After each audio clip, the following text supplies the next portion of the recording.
This is it, folks. After 17 weeks of triumphs and defeats, and months of stress-induced anger, junk food, and a bunch of ads for prize picks, we finally made it down to the championship week.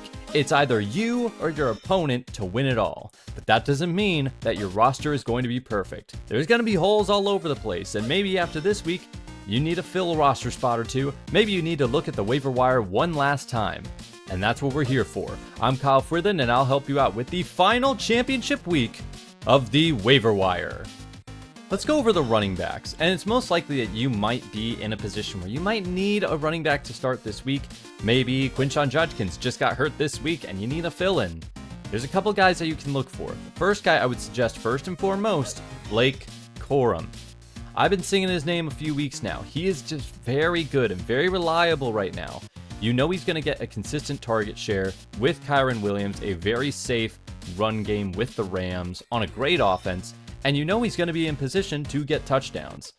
He has gotten multiple touchdowns in the last 3 to 4 weeks. Expect that to continue when they face Atlanta in this upcoming game.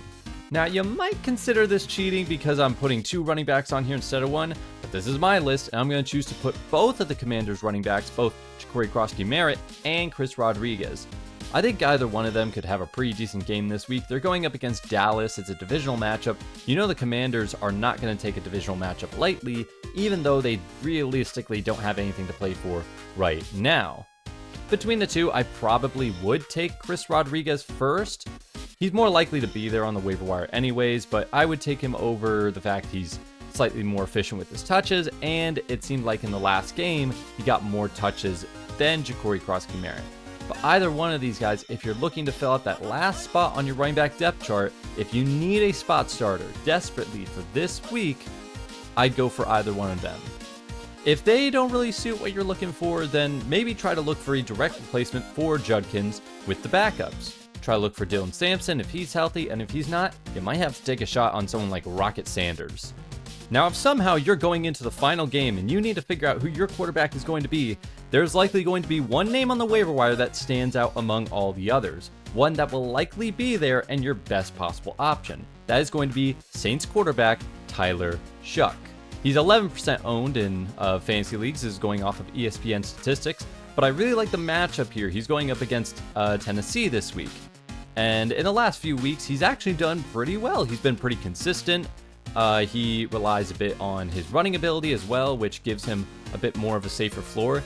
If anything, he's proven himself to be one of the safer options if you have to go for somebody out on the waiver wire. The last few weeks, I would have mentioned Jacoby Brissett, Trevor Lawrence, but these guys have been snatched up by now, most likely. If they're still there, I would recommend getting those guys first, but Tyler Shuck is the most likely guy where if you have to stream, he's out there, go for it. Now, if you need to fill that last flex spot, if you need a wide receiver off the waiver wire to put in for this week, there's only one name I can really think of. There's not a lot of guys out there, but try out Parker Washington. What I've seen of Jacksonville the last few weeks has been very, very strong. Their offense has just been playing the best it's been all season. They're consistently putting up points and production, and at this point, you want to try to take advantage of a team with a good offense. That's your best chance of succeeding. It's a little tougher because Jacksonville likes to spread the ball around. You don't know if it's going to go to Jacoby Myers or Brian Thomas or maybe Brendan Strange, but we'll mention him in a little bit. But Parker Washington has looked pretty good over the last few weeks, and he's been an underrated receiver all season. He's had multiple games of at least over 70 receiving yards, and this last game was his big game. He had 145 yards, he had a touchdown.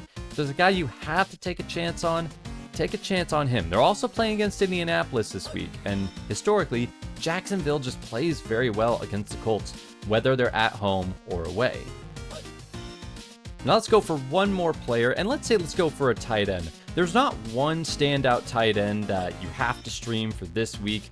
Me personally, I'm probably going to try to go Darren Waller because I love him, and that's my brand, and I've been sticking with him throughout the playoffs. But I can also imagine why you wouldn't because of Quinn Ewers and that embarrassing performance he put up against the Bengals.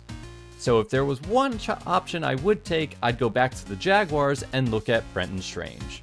Brendan Strange, he's kind of been up and down since he came back from his injury. but he is a trusted member of this offense. Trevor Lawrence does like him, and I think after that big one-handed catch, he's probably going to give him more chances in the red zone.